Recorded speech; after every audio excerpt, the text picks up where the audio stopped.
It's my pleasure to welcome Tony Persson, who's head of battery production at Scania Group. Tony, thanks so much for joining us for this AMS Automotive Evolution Livestream. Well, thank you for having me. It's a pleasure. I want to just kind of kick off by talking a bit about Scania's current roadmap for battery production and electrification. I believe you already have some low volume battery production ongoing, and you're ramping up for start of production at a new battery assembly facility in Södertälje, which I think we see an image of right behind you, in fact. What are the key steps you're currently working on, and what are some of the key milestones on the way to ramp up? Yeah, as you say, we do have a small-scale current battery production, but then the project of setting up this, well, as you see in the background here, it's a fast-moving project. There are many stakeholders, lots of areas affected, but for us within assembly, we're working on the producibility of the battery, and to get material handling, the production lines and IT ready to go. And at the same time, we are constructing this building that we see in the background then in itself. So many things going on at the same time. And tell us a little bit about what some of the main output and products that the battery plant and operations will be responsible for. Yeah, there will be batteries, of course, but also power cables for commercial vehicles. And we will deliver both then battery packs and power cables for our final assembly of trucks and buses, which is located next to the up-and-coming then battery factory. And tell us again, just a bit overview, a little bit about the type of battery and technology that you're producing there. Maybe if you can, a little on the design. Clearly, a lot of our audience would be very aware that a commercial vehicle electric battery is several times larger than the already large electric vehicle battery. Maybe you can just give us a little bit more on that. I'll try to dig a little bit into that then. The batteries in themselves, they consist of cells, which we place in modules and then assemble into packs. The cells are procured. We buy them from another company, from Northvolt. And the commercial vehicles are quite big. The biggest battery weighs more than 1,200 kilos, and the smaller one weighs roughly 600 kilos. So it's big battery packs that we are producing. And on a truck, you would put 4, 5, 6 of those batteries. So it's quite a large amount of power and quite heavy weight on those. This is a new product, I mean, the truck and chassis are new, the battery is new. How closely are you working on the production side with those in R&D, engineering, to, if you can, optimize the product design in consideration of manufacturing? We are working very close together. We're building teams, value creation teams that consists of R&D resources, but also resources from marketing, after service, but also then production and using tools like design for assembly and so on to get producible, in my case, batteries. So it's a parallel development where we are developing the product as we are developing the processes as well. So it's a close-knitted relationship, if you like, with R&D. And is that quite? I mean, I imagine there's an element of that which always happens with new products. But is it unique in this case? Again, given the degree to which this is new, in terms of that parallel preparation for production and product creation? Well, one thing that's new for me in this sense is the time to market and the need to speed up, and that is one element that enforces us to work closer together in order to be able to deliver all those parameters basically at the same time, or at least with a as short time as possible between those processes, stacking the processes. Can you tell us a little bit about what the assembly flow will look like if we're talking about the layout, line length, numbers of workstations, etc.? I mean, can you give us a kind of sense of what this flow and layout looks like? This may maybe sound strange, but the process is actually not that complicated. It will be highly automated. It will be a high volume factory. The facilities will be roughly 18,000 square meters in total, including logistic areas and including module assembly, pack assembly, and so on and so forth. If we try to relate it to processes that we already have at Scania, powertrain or transmission production or assembly, those plants are bigger. They have more working stations. Since we are will be so highly automated, certainly those other processes definitely have a higher workforce there. We will be able to run this around the clock, so with shift operations, us in a place where we can supply the chassis lines with the number of batteries needed. Again, 4, 5, 6 batteries per electrical vehicle. Where are some of the real focus areas or opportunity areas for automation when we look at the battery assembly? First off, I think there are several drivers for automation, but if we look at the module assembly, there will be a cycle time of less than 20 seconds. So, of course, the repetitions there in themselves, together with quite small amount of variation, makes that perfect for automation. And then also we are dealing with electrical components with quite high voltage class. So there is that environmental or work environmental side to it as well. And since we have this high repetition again, this is a good base for reaching a good level of quality with the high automation. So that's basically what we're looking at. You're using quite a bit of sort of autonomous mobile robots, AGVs, in the process in terms of the logistics and the material flow. Is that also an area that I imagine can be quite automated in this case? Yeah, we will aim for, the module assembly again will be 100% automated. The pack assembly, we will have some stations that are consist of manual assembly, but all the internal material handling will be automated. So we will use AGV or AMR solutions. The Hyrex store will be automated. So it will be a very high level of automation, which gives us the possibility to venture in digitalization and data collection of the process. Again, in the battery module production, is it sort of even more opportunities for digitalization than we've seen in other parts of production? And perhaps you can just talk a little bit more about where some of those key focus areas are. I think one factor there is timing. Now is a good time to take a step towards digitalization and data collection, and we have the opportunities to start from a fresh slate, if you like. So with all the automation that I'm talking about, together with the product that we have at hand, this is an excellent opportunity for digitalization.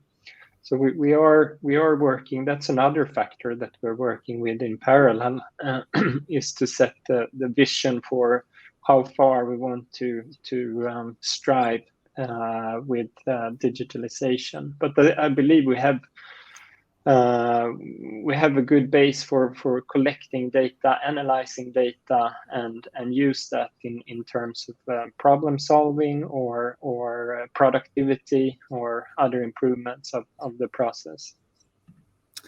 So you mentioned there these opportunities, and I imagine both on the digitalization side of production and also perhaps on some of the dealing with new parts and components here, that it requires some new skills, competencies, trainings across the teams that are being brought in, perhaps also entirely new teams in some case. Can you talk a little bit about what some of those key skills and competencies are for Scania in introducing the battery module production? Yeah, and it's good that you mention other sides of the digitalization as well, such as training of new employees on the factory floor or introduction of new products. So this does require a new set of skills to be able to digitally recreate the production environment and the products themselves to create this training facility or verification facility for introducing new products, and that does require a new set of skills in IT, in 3D CAD works, and so on and so forth. And I think what we're looking at ahead the years to come is to some sense reskilling of the current workforce that we have, but also employing new people. So there are plenty of opportunities there. Obviously, you mentioned the cabling that's going to be produced there, but the battery pack and module itself is obviously in a high-tech product, lots of electronic components, as well as software, different software integration, heat thermal management. How significant is that in the module production? What role does it play, and perhaps also in the overall strategic approach to assembly? I'd like to break that down into a few parts. If we talk about the thermal, first of all, that's a very important part of the battery and the battery design, and then that becomes a delicate part of the production of the battery pack. So that is for sure one issue that we are looking into. And speaking then of thermal and thermal properties of the battery, one thing related to that topic that we do is we do gather information from the cell supplier, from Northvolt, about the data from the cell production, which we scan and compare to measured data that we do when we receive the cells and see that everything is in order, so to say. And then we measure that at several points throughout the process to see that there is no risk for thermal runaway or anything along those lines. So there are many important parts of that. Does it require other kind of use of specific materials as well to help to kind of manage that? Is that playing a role in the production too? It does. I mean, we are leaning towards the design part of the battery there, and but for production, we will use new adhesives within the production, which are quite delicate to apply to the product. We need to be very careful about the amount that we apply to get the correct thermal properties on the product, on the battery, and so on and so forth. So applying adhesives is nothing new for us. It's an old knowledge, so to say, but the context is new. So there are some innovation involved in this area.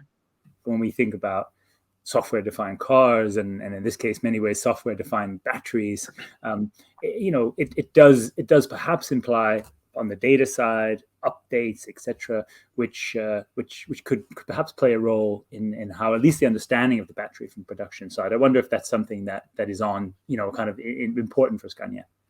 Yeah, battery management is certainly high up on the agenda, certainly on the R&D side, but that has a big impact in terms of inline testing and end-of-line testing within the production facility, how we communicate on the complete vehicle with the battery, but how we can replicate that in the battery assembly, that communication between vehicle and battery management system and so on. And battery management system is something that we at Scania regard as a core competence. So certainly an important field within battery production. Great, and then perhaps no coincidence then that has come in house and come into hands of Scania in that case. Just a point on the design. This is certainly more to the R&D point, but when we look at battery module production or pack production on the passenger vehicle side, there are some more planning moves towards cell to pack, eliminating modules, etc. Is that also a direction of travel, do you think, for commercial vehicles, just later down the line, or not particularly? It could be. I mean, we do have batteries today, generation that we are producing, and the factory in my background here, it will be the next generation of batteries that will still be cell module to pack, but further down the road, it's certainly one possibility. But I think we have that decision point in front of us, a couple of years or so in front of us. But absolutely, it's on our radar. And obviously, producing the packs yourself will no doubt impact perhaps on some of those design decisions over time as well. I wanted to talk a little bit about the Northvolt, the partnership with Northvolt, in the sense of how obviously it's a partner across the Volkswagen Group, and particularly also based in Sweden with the Gigafactory, which is now getting up and running. As you plan to scale up production, how are you working with Northvolt to sort of integrate processes into a lean production flow? I raise it in part because, I mean, the battery cell manufacturing is quite a different process when we compare to automotive processes, and you mentioned cycle times of 20 seconds, etc. It's quite different, obviously, on the cell side. So how we integrate these chemical processes, if you like, into the lean production flow, just wondering how you think about bringing that together. It's a good question, and the production of cells is certainly a more chemistry-based, process-oriented type of industry, whereas what I'm speaking about here is more normal as we know it, automotive business. But we are working together on several levels with Northvolt, and within the fields of inbound logistics. I already mentioned the testing of data of the cells, what state are the cells in, and so on. And as an example, we are closely knitted together. And as an example, one of my senior engineers travels to north of Sweden, to Northvolt 1 on a monthly basis, to make sure that we are helping each other and that we have a good cooperation there. We are also trying to find good ways of sustainable transport, which could well be by rail, for example, in Sweden, then to find green solutions on the transportation network, from cell production to battery assembly. But we are not seeking any ways to integrate the cell production process as such into the battery assembly. Scale of investments that are happening at a huge pace. There's new players coming in, and in some ways it's almost like a change from, to my mind, traditional automotive decision making in cycle past, where things happen on 7-year product cycles, and it's fairly long base. Clearly the ramp up time for this still takes some time, but it just seems to be happening at a faster pace than we've usually seen happen, at least in several generations in the automotive industry. Is that in some ways also, you alluded to it a bit earlier with, I think, the time to market, does it raise some challenges from a manufacturing kind of engineering point of view to keep up with that sort of pace of change?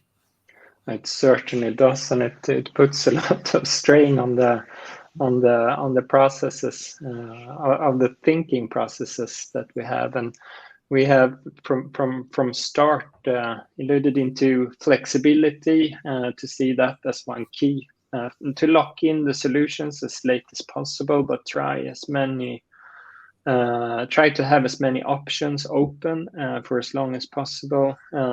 We try to create an environment where, it's good to pop up ideas, but we also try to shoot down ideas as quickly as we can, just to have one idea or a few ideas to live longer and see the end of that. So that's one response into trying to match the time to market need that's at hand here. But it puts a lot of strain or stress on the organization, and flexibility, I think, is key to success here. And we have, of course, in the automotive industry right now, perhaps a unprecedented situation with shortages of semiconductors and components, all problems in the supply chain. I don't have to go through them. We know them. Add Russia, Ukraine into the mix. It doesn't make any of that easier. In parallel, I have to say, just from our own observation in the last 2 or 3 weeks, there's no letdown in the pace of investment that we see on the horizon. But nonetheless, when we look at these kind of supply chain issues, does it point to potential risks in holding back some of the scale of let's say industrialization and speed and volumes that we want to reach? Do you observe or feel that there's some risks that we as an industry have to confront?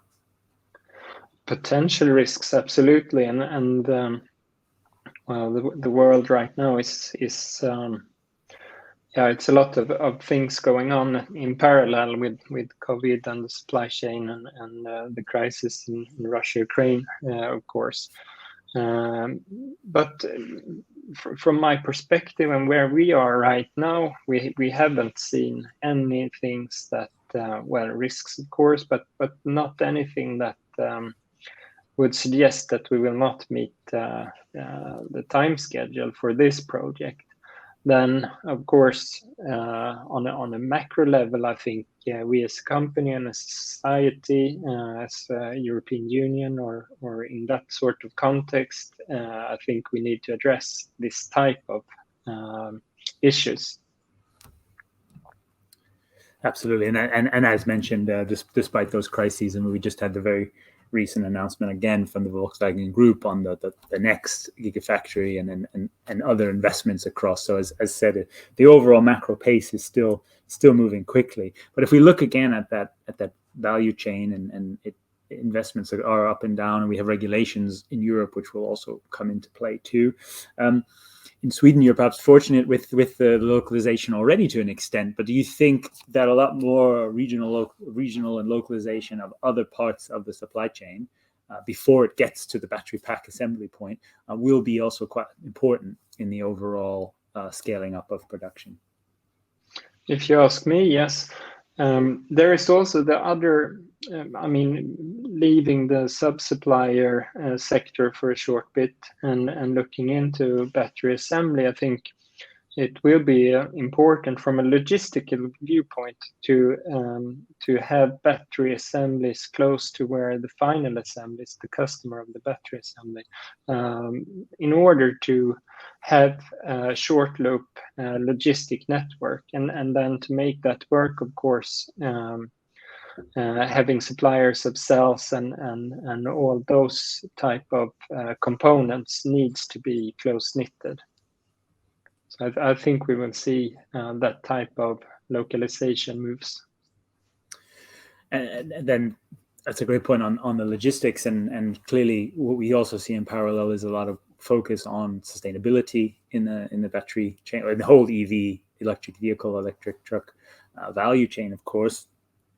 Do you think that reducing emissions in this part of the business, both on the manufacturing and in the value chain, will be really key as you ramp up these batteries? It seems that the regulatory side is already pointing in that direction. Yeah, several factors. I mean, legislation, as you point into, also initiatives like the scientific-based targets and other type of initiatives, and getting that sort of business or creating business opportunities through sustainability, I think will be a big part of the next 5 or 10 years. So absolutely, and looking at the factory that we are setting up now, will be the building in itself will be funded through green bonds, thanks to stuff like the sun panels on the roof and other factors that we have taken into account when we planned for this construction. And perhaps completing that sustainability point on one further, how important will the end of life process for these batteries, recycling of materials, how important will they be, already in the manufacturing, perhaps when you start, but as you go further? I mean, just as a side note, there must be an extraordinary amount of value in those batteries, those very, very large batteries, particularly for the trucks. Yeah, they do have a huge value, which also means that they have a huge potential for future business or services.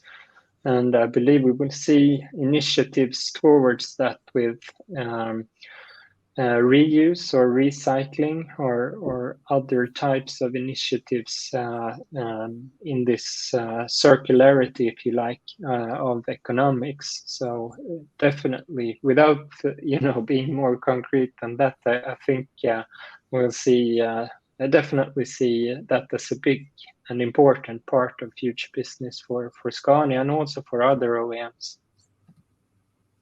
Absolutely, and we're talking about that quite a bit more in our live stream panel and in our upcoming event as well. Finally, Tony, and thank you so much for all this insight. What would you say your vision is for Scania's battery manufacturing if we look out, say, 5 years after the ramp up and the next phases? What are some of the key milestones and achievements that you hope to be reflecting on then? Well, the biggest milestone going 5 years forward and looking back will be we made it, and a pat on the back, and that we did it in half the time as we usually do. But I think I would be happy if we have created an arena for innovation that we can use cross-functional within the company. An arena, of course, it's in a production facility, but an arena for R&D, for marketing and other functions within the company. Then we have achieved something. Also, I think we will be working on next factory at that time. So yeah. Well, Tony, there's a lot of exciting things to talk about well before those 5-year period, but I'm sure you'll get there, and it will be something to celebrate. Thank you so much for sharing your insight and thoughts with us today. We're really looking forward as well to talking more with you at the AMS Automotive Evolution Summit, May 17th to 19th. So, everyone watching, make sure to register and join. We're talking with Tony further about battery production and a host of other companies who will really be experts who will be talking more about the manufacturing side of that. So that's something to look out for. But Tony, thank you again so much, and all the best to you there in Sweden, and good luck for the ongoing ramp up. Thank you so much for having me on, and looking forward to the summit later in the year.